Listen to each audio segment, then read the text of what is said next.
오늘 이 시간에는 형들과 만나는 요셉이라는 제목으로 말씀을 드리겠습니다. 창세기 41장은 요셉에게 가장 영광스러운 날이고 그런 장면이 나오는 겁니다. 요셉은 누구보다도 높은 위치에 서게 됩니다. 하지만 이 자리가 쉬운 자리는 아니고 책임감이 굉장히 있는 자리입니다. 왕 앞에서 꿈풀이하고 미래에 있을 일들을 말하는 그런 요셉은 혼자이기 때문에 정치적으로도 여러 가지 모든 면에서 홀로 서기를 해야 된다는 참 외로운 존재였습니다. 그리고 요셉이 말한 대로 그 일이 그대로 이루어져 가는가도 봐야 되는 것이고, 그리고 이루어지는 것을 넘어서 모든 것을 책임지고 이제 잘 만들어 가야 될 그런 위치에 이제 서게 된 겁니다. 어찌 보면은 바로 앞에서 꿈풀이 한 것보다도 이 미래, 흉년이 온 미래를 만든 것, 이런 일이 더 힘든 일이라 봅니다. 그 가운데 이제 42장이 시작되는데 그 장면에서는 형들과의 만나는 장면이 나옵니다. 창세기 42장 1절에 보면요. 그때에 야곱이 애굽에 곡식이 있음을 보고 아들들에게 이르되 너희는 어찌하여 서로 바라보고만 있느냐. 야곱은 이 요셉의 형들과 같이 쭉 살아왔습니다. 아버지와. 그리고 아들들이 그 역할을 제대로 못하고 있는 그런 장면을 보고 있습니다. 그게 답답한 야곱은 이제 이야기를 하는 겁니다. 어떤 표현이냐면 우리가 여기서 죽을 수 없으니 어떻게든 무엇이든 해야 되는 거 아니냐, 이런 말을 아버지가 아들들에게 하고 있는 그런 모습입니다. 그리고는 이제 구체적으로 야곱이 2절에 보면요. 또 이르되 내가 들은즉 저 애굽에 곡식이 있다 하니 너희는 그리로 가서 거기서 우리를 위하여 사오라. 그러면 우리가 살고 죽지 아니하리라 하매. 그게 사실 야곱의 아들들이 지금 나이쯤 되면은 어느 정도 중심이 잡히고 무엇인가 가정을 이끌어 나가야 될 나이인데도 그 형들은 그럴 힘들이 없었고 좀 많이 우유부단했다라는 겁니다. 그 특징 중에 하나가 이 아버지가 힘이 있고 결정권이 있으니까 이런 아들들의 모습이 나오는 게 아닌가. 그리고 또 무엇이 있죠? 그 아들들이 요셉을 죽이는데 다들 앞장섰지 않습니까? 그 어떤 자기들의 숨은 그런 마음들이 있다라는 겁니다. 4절에 보면요. 야곱이 요셉의 아우 베냐민은 그의 형들과 함께 보내지 아니하였으니 이는 그의 생각이 재난이 그에게 미칠까 두려워함이더라. 이제 야곱의 모습도 볼 수 있습니다. 꽤 많은 시간이 흘러갔지만은 야곱은 어떻게 합니까? 이 요셉에 대한 상처가 아직 남아 있다라는 겁니다. 그 상처의 표현이 무엇입니까? 베냐민을 어떻게든 자기 곁에 두고자 하는 그런 마음이 있다는 겁니다. 아들들을 다 보내는데 누구를 보내지 않는 겁니까? 베냐민을 자기 손에 꽉 쥐고 있는 겁니다. 우리가 두 가지 장면을 이 현실 속에서 볼 수가 있습니다. 첫 번째는 무엇인가 하면은 요셉이 총리가 되어서 모든 것을 다 해결해 나가는 모습. 그리고 두 번째 장면이 무엇인가 하면은 같은 일직선상에 나타나는 장면인데요. 야곱의 가정은 뭐죠? 서서히 무너지고 있는 겁니다. 절망 속으로 들어가는 모습, 희망과 모든 것들이 없어지면서 그 가정이 하나하나 무너져가는 그런 모습을 보고 있는 겁니다. 근데 중요한 것은 무엇입니까? 우리가 한 걸음 뛰어서서 성경을 바라볼 때는 하나님께서 모든 것을 다 해결해 주셨습니다. 누굴 통해서요? 요셉을 통해서. 그런데 야곱은 그것을 몰랐던 겁니다. 그러면 그들이 야곱과 그 아들들은 어떤 모습이었는가 하면은 하나님을 보지 못했다라는 겁니다. 우리가 신앙생활 할 때 이 가장 중요한 것이 무엇일까라는 질문을 해봅니다. 우리가 살다 보면요, 일이 순조롭게 흘러가는 경우도 있지만 어떤 경우는 내 생각과 다르게 어떻게 해요? 굉장히 일이 풀리지 않는 때가 있습니다. 지금 야곱이 그럴 때입니다. 그 어떤 때보다도 절망적이고 위기 속에 있는 겁니다. 자기가 가진 재산, 자기가 가장 아끼던 아내가 죽고 가장 사랑하던 아들이 죽고 거기다가 자기의 어떤 재산이죠. 그것도 이제 하나씩 다 없어지고 가뭄이 오면서 이제는 이 모든 것들이 떨어지면서 어떻게 해요? 우리가 어떻게 살아나갈까라는 그런 절망, 더 이상 빠져나올 기미가 없는 그 극적인 상황까지 이 야곱은 가 있는 겁니다. 우리가 신앙생활 할 때요, 제가 방금 했던 질문처럼 가장 중요한 것이 무엇일까라고 봤을 때요, 저는 다른 것보다 감사라 봅니다.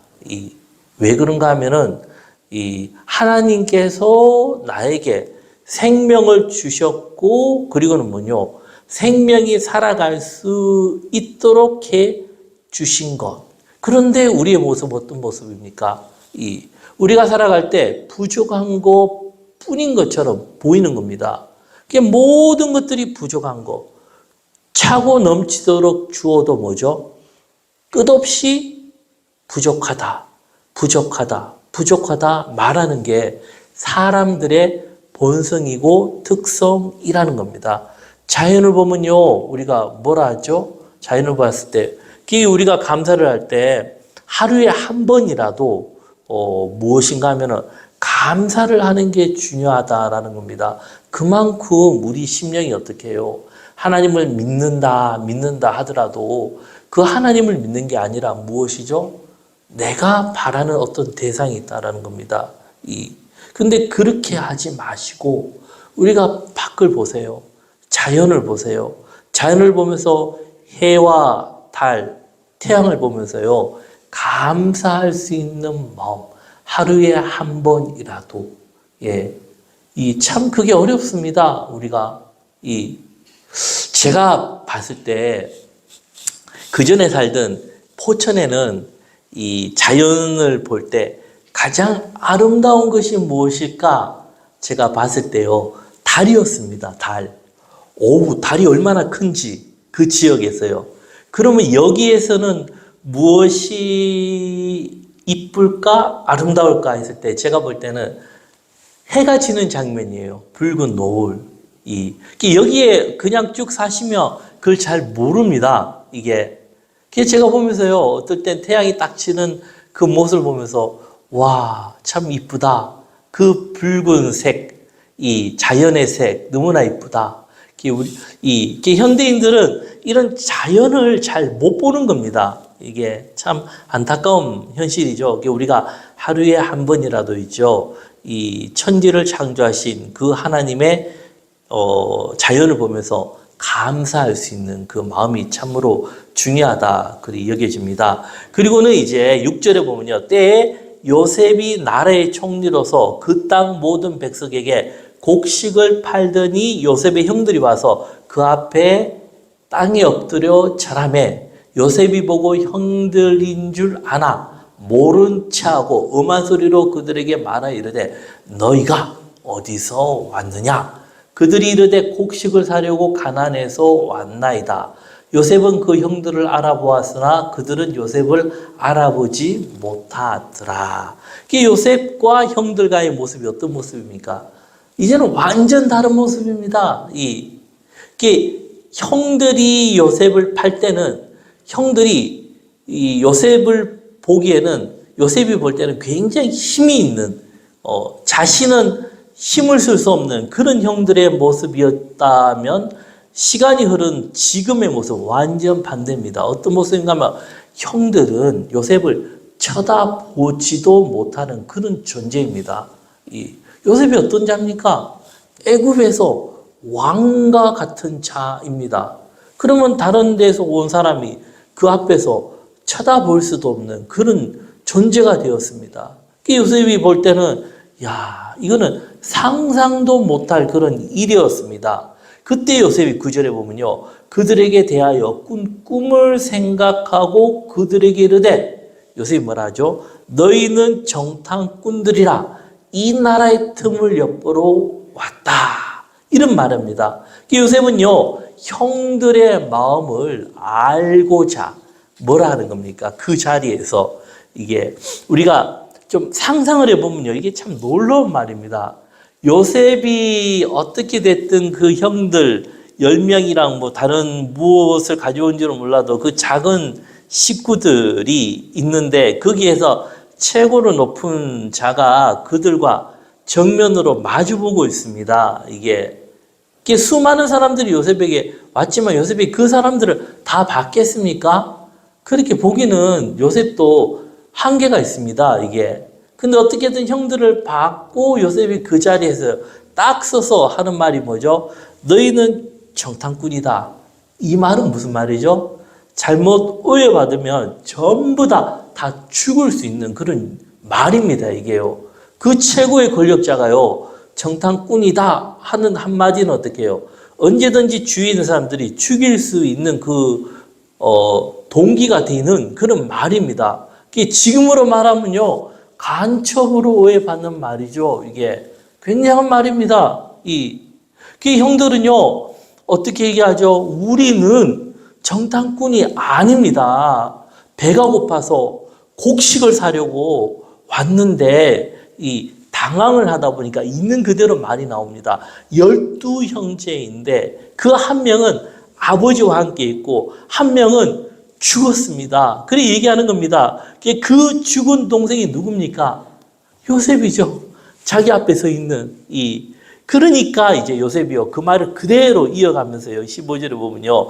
너희는 이같이 하여 너희 진실함을 증명할 것이라. 바로의 생명으로 명세하노니 너의 막내 아우가 여기 오지 아니하면 너희가 여기서 나가지 못하리라. 너희 중 하나를 보내어 너희 아우를 데려오게 하고 너희는 갇혀 있으라. 이 말이 뭐죠?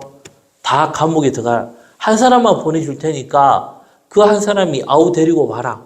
그러면서 너희 말이 정말 맞는지 안 맞는지 내 앞에서 증명하라는 겁니다. 와, 기가 막히는 말입니다. 이게요. 그리고 나서는요, 어떻게 하죠? 내가 너희 말을 시험하여 너희 중에 진실이 있는지 보리라. 바로의 생명으로 명사하니 너희 그리하지 아니하면 과연 너희가 정탐꾼이라 하고 그들을 다 함께 3일을 가두었더라. 요셉이 이 말을 하고는요, 몽땅 다 감옥에 3일 동안 가둬버려요. 그러면은 그 3일이 어떻게 했습니까? 형들은요, 그 감옥에서 많은 생각을 했을 겁니다. 야, 큰일 났다. 우리가 여기서 죽는 게 아닌가. 만약에 우리가 못 나가면 아버지는 어떻게 될 것이고, 우리 가족들은 어떻게 될 것이고, 그리고는 곡식이 없으면 어떻게 될 것인가. 그런 많은 고민을 하는 겁니다. 그렇게 고민하고 그들은 어떻게 해요? 너무나 답답한 심정에 어찌할 바를 모르는 그 마음, 3일 동안요. 그러고 나서 요셉이요. 그들을 데리고 와서 새로운 제안을 하는 겁니다. 어떤 말을 하죠? 내가 보니까 뭐 너희들이 믿는 하나님이 있다던데 좋다. 그럼 내가 한 번 더 너희들에게 기회를 줄 테니까 한 사람만 감옥에 있고 나머진 집에 가라. 그리고 나서 막내 그 아우를 데려오라. 그러면 너희 말이 사실인 것을 내가 믿겠다. 라고 합니다. 요셉이. 그 말을 하는 겁니다. 요셉의 권력이라면요. 한 사람, 이 사람이 감옥에 있는 보정으로 두었지만 그것도 필요 없어요. 그 권력이라면 마음만 먹으면 야곱의 가족 찾는 거 일도 아니고 가족 전체를 그대로 어떻게 해요? 한숨에 없애버리는 것도 충분히 가능한 요셉의 권력입니다.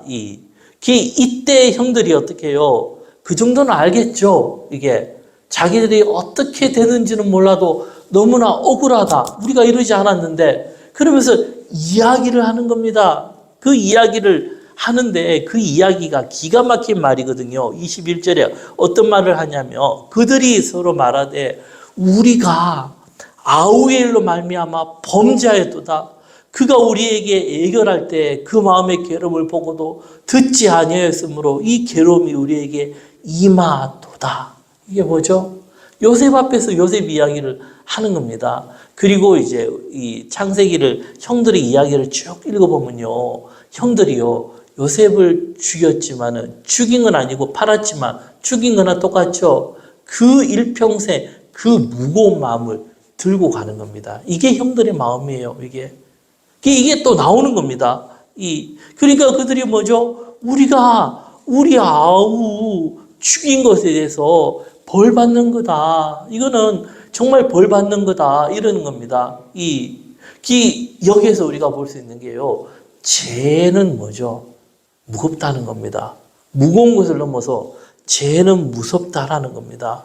그 특징 중에 하나가요. 죄를 지으면 어떤 징계를 떠나서 그 마음에 무엇이 없는가 하면 평안이 없다라는 겁니다. 평안. 우리가 세상을 살아갈 때 왜 선한 일을 하려고 노력을 해야 하는가 하면요. 선한 일을 할 때 무엇이 임하는 겁니까? 평안이 임합니다. 평안. 선한 일을 하지 않고 이 죄를 짓고 나의 유익을 위해서 다른 사람들의 것을 빼앗고 이렇게 되면 어떻게 해요? 그 마음에 뭐가 없죠? 평안이 없어요. 이게 평안이 없다라는 것은 어떤 마음인가 하면은 그 마음에 뭐죠? 그냥 지옥을 경험하는 겁니다. 이게 하나님이 주신 기쁨과 평안, 감사, 하늘로부터 오는 은혜가 없는 겁니다. 마음이 답답하고 어떻게 살아야 될지도 모르고 근데 겉으로 표현은 안 하는 거죠. 이게 형들의 마음이었다는 겁니다. 그리고요, 성경은 기가 막히게 얼마나 사실적으로 기록해요. 인간적인 면이 있죠.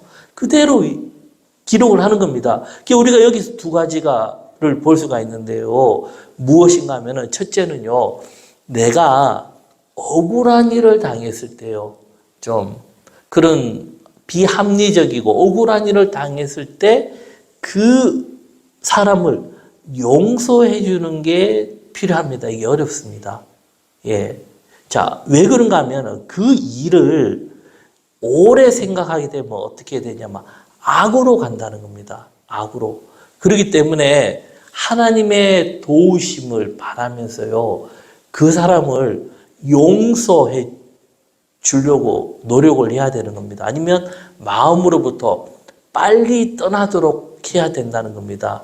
그러지 않으면 어떻게 해요? 그 악이 어떻게 해요? 내 마음을 지배하게 되면 그게 마음에 어떻게 해요? 죄가 커지는 겁니다. 이게 어려워요. 이게 무슨 말이냐면은 나는 억울하다. 그 억울한 것 때문에요. 억울하다 하다 보면 처음에는 작은 마음이죠.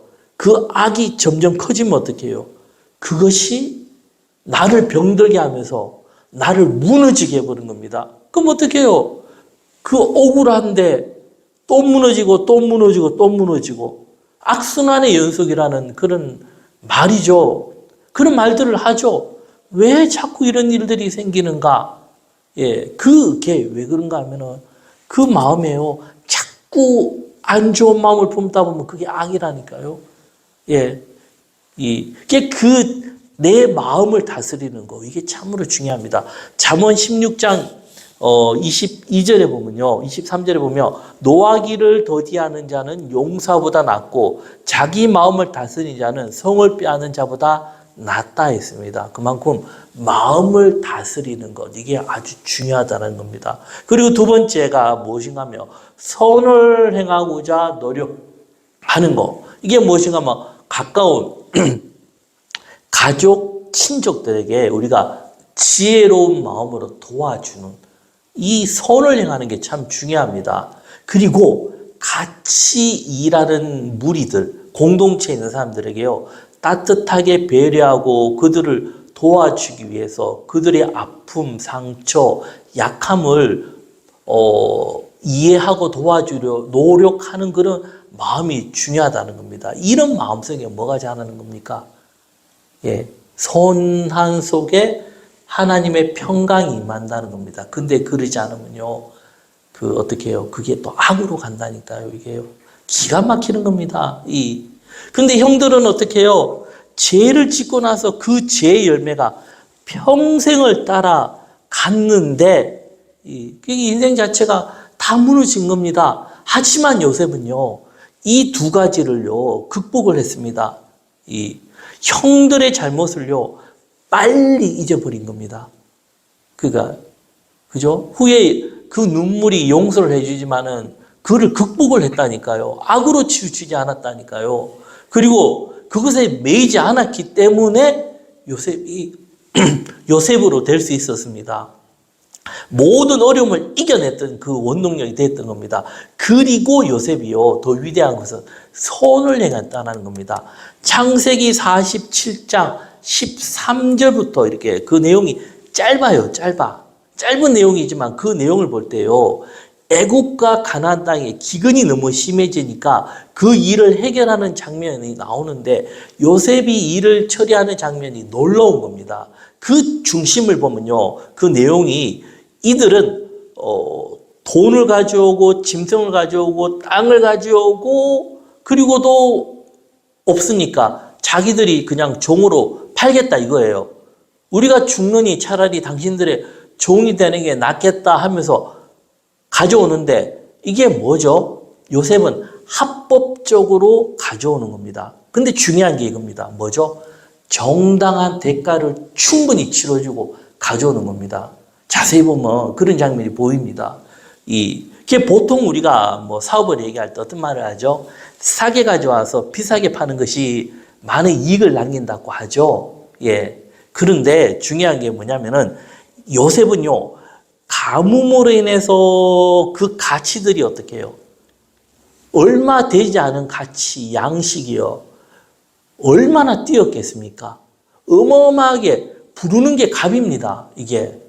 그 값을 치르는데 그들의 입장에서 왔을 때요, 그들이 생각했던 것보다 어떻게 해요? 더 많은 대가를 지불했다라는 겁니다. 그러면 그들은 돌아갈 때 어떻게 돌아가겠습니까? 요셉에게 감사한 마음으로 돌아갑니다. 그리고 만족하는 겁니다. 그리고 또 다시 왔습니다. 또 그렇게 했습니다. 왜 이것이 중요한가 하면은 사람의 욕심은 끝이 없어요. 만약에 모든 것을 다 지고 있는 요셉인데 무리하게 욕심을 부려가지고 정당한 대가가 아니고 그냥 그 시대의 그 평균치죠. 그것으로 해도 무엇이냐면은 그들이 어떻게 나올까 하면은 그들은 어떻게 나오겠습니까? 선택은 전쟁입니다. 왜? 우리가 굶어 죽으나 이래 죽으나 똑같은 거 아니냐. 예. 요셉은요, 감각적으로 이걸 알았던 겁니다. 그렇기 때문에 그들이 생각했던 것보다 더 많은 걸 주고 그들은 가고, 예. 지금도요, 세계 곳곳에 전쟁이 나죠. 그러면 전쟁이 났을 때 전쟁이 우리가 뭐 해결해 달라고 기도도 하지만 사실 안 돼요, 해결. 왜 안 되는가 하면 전쟁이 왜 일어나는가를 보면요, 소수의 사람들의 그 욕심이에요. 이게 다 들어가 보면은 뭔가 딱 걸려 있어요. 그걸 자기들이 얻기 위해서 하는 거기 때문에 그 속에 뭐죠? 선은 없어요, 전쟁. 참 이게 무서운 말입니다. 그리고 그들에게 이제 요셉이 다 가지고 가고 나서 나중에 요셉이 토지법을 세우는데 이게 기가 막힌 게 5분의 1을 바로에게 주고 5분의 4를 너희들이 가져가라 이겁니다. 이 말은 무슨 말인가 하면요, 그들이요 뭡니까? 땅도 자기들 것도 아니고 자기들이 지금 종인 노예, 그냥 종인 입장입니다. 그런데 농사 지은 거 5분의 4면은 80%죠. 너희들 다 가져가고 20%만 달라 이거예요. 그 말은 요셉이 어떤 거냐면 우리가 역사를 봤을 때 예전에 있죠. 1800, 1900년도 공산주의 혁명이 일어나기 전에 러시아 특히 중국이나 이래 보면 옛 지주들이요, 가뭄이 오죠. 그러면은 농사 짓는 사람들에게 돈을 빌려줘요. 땅값이라 하죠. 먹고 살아야 되니까. 그러고는 어떻게 해요? 무리한 이자를 내게 해요. 그러면 그 이자를 그의 농사를 지어서도 못 내죠. 그럼 어떻게 해줘? 땅을 내놓으라 이거예요. 그럼 어떻게? 땅을 내놓고 또 농사 짓고 또 없죠. 그럼 뭐죠? 야, 너희들 뭐 자식 팔으라. 이렇게 해가지고 몽땅 다 가져오는 겁니다. 이게. 그리고 종을 바치고 그들이 종이 되었을 때 이렇게 글을 보면요. 많게는 90% 이상을 가져가고 10% 가지고 먹고 살으라 이거예요. 이거는 그냥 죽으라는 말이죠. 그러니까 그 농민들이 어떻게 해요? 혁명이 일어나는 겁니다. 아, 우리가 여기서 평생 고생해봐야 죽는 것밖에 더 되냐. 그냥 일어나자. 이 가운데 뭐죠? 공산주의 사상이 들어가 버린 겁니다. 그래서 러시아가 바뀌었고 중국도 마찬가지죠. 이게. 하지만 요셉은 뭐죠? 선한 정치로 그들에게 뭐죠? 가장 좋은 대접을 해 주었습니다. 그러면 어떻게 됩니까? 그 누구도 그 가까이 있는 사람들은요, 요셉의 반대파가 될 수 없다는 겁니다. 만약에요, 누군가 일어나려고 하죠. 야, 우리가 애굽에 뭐가 많은데 일어나자 하면은 주위에서 동조 안 해줘요. 왜? 이만큼 많은 것을 누리고 사는데 왜 우리가 그렇게 가느냐? 이렇게 되는 겁니다. 그리고 또 중요한 게 이겁니다. 요셉이 있는 동안요, 외부로부터 전쟁이 난다고 해봅시다. 그럼 그들은 어떻게 하겠죠? 자진해서 전쟁을 막을 겁니다. 왜죠? 이렇게 살기 좋은 곳에 우리의 자식과 우리의 모든 것을 지키기 위해서 목숨 걸고 전쟁을 하고 충성을 하게 될 겁니다. 그 요셉에게는 어떻게 됩니까? 많은 이들이 충성을 하죠. 그 충성이 어떤 충성입니까? 요셉의 선한 정치, 의의 정치를 보고 요셉을 원망하지도 않고, 그리고 더 중요한 게 있습니다. 요셉이 뭐라 하죠? 하나님께서 하셨다 하면 그들은 요셉을 쳐다보면서 그 요셉 위에 있는 누굴 보겠습니까? 하나님을 보고 요셉이 믿는 하나님을 믿었을 거 아니겠습니까? 이게 요셉이라는 겁니다. 그리고 이제 22절에 보면요, 참 이게 르우벤이 나오는데, 르우벤이 그들에게 대답하여 이르되 내가 너에게 이 아이에 대하여 죄를 짓지 말라고 하지 아니했더냐? 그래도 너희가 듣지 아니하였느냐? 그러므로 그의 피까지 치르게 되었도다 하니, 참 이게 르우벤이요, 참 이게 참 철부지예요. 철부지. 이게 이런 말을 할 자기 책임감도 못 지는, 이게 참. 그리고 이제 23절에 보면 그들 사이에 통로 세움으로 그들은 요셉이 듣는 줄을 알지 못하였더라. 요셉이 그들을 떠나가서 울고 다시 돌아와서 그들과 말하다가 그들 중에서 시몬을 끌어내고 그들 눈앞에서 결박하고 명하여 곡물을 그 그릇에 채우게 하고 각 사람의 돈은 그 자루에 도로 넣게 하고 갈 양식을 그들에게 주게 하니 그대로 행하니라. 24절에 뭐가 나오죠?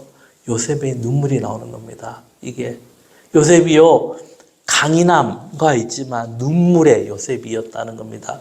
그 요셉이 어떤 요셉이, 왜 그 울음은 어떤 울음이었냐면 형들이 나를 죽이려고 했던 그 서러운 감정, 그리고는 오랫동안 가족이 보고픈 그 감정, 그리고 그 뼈 아린 고생을 했던 그 감정, 그리고 아버지에 대한 감정, 어머니에 대한 감정, 이게 요셉의 인생이 달려 있는 겁니다. 그 요셉은요, 모든 감정을 추스리고 지혜롭게 또 풀어갑니다. 이게 우리가 이제 정리하고자 합니다. 요셉의 리더십을 제가 본다면은 첫 번째는 먼저 모범을 보였다는 겁니다. 먼저 최선을 다한 겁니다. 그러니까 사람들에게 적이 없는 거예요. 그리고 두 번째, 공명정대하게 공평한 정치를 내나간 겁니다. 그렇기 때문에 적이 없었던 거예요. 그리고 무엇인가 하면 그가 가졌던 것, 더 많은 것을 가진 것보다도 자기 밑에 있는 사람들에게 차고 넘치도록 주었다라는 겁니다. 이게요, 가장 중요합니다. 바로 왕이 요셉을 왕과 같은 자리에 세웠죠. 그러면 보통 권력을 가지면요, 자기 것 다, 우리가 예전에 보면 대통령도 보면요, 얼마나 많이 가졌어요. 해외로 빼돌리고. 그게 다 드러났잖아요. 그게 권력이에요. 하지만 요셉은요, 자기 것을 챙기지 않았다니까요. 거기 있는 신하들에게 누구나 생각해도 넘치다 할 정도로 대우를 해준 겁니다. 그러니까 그들이 어떻게 해요? 요셉의 적이 될 수 없었던 겁니다. 우리가 이런 말씀을 보면서 우리도 단순하게 요셉이 이제 성공해서 총리되어서 돈 많이 벌었다, 그렇게만 생각하지 마시고 이런 요셉의 모습을 통해 우리도 많은 그런 교훈을 얻는 우리가 되기를 소망합니다. 기도드리겠습니다.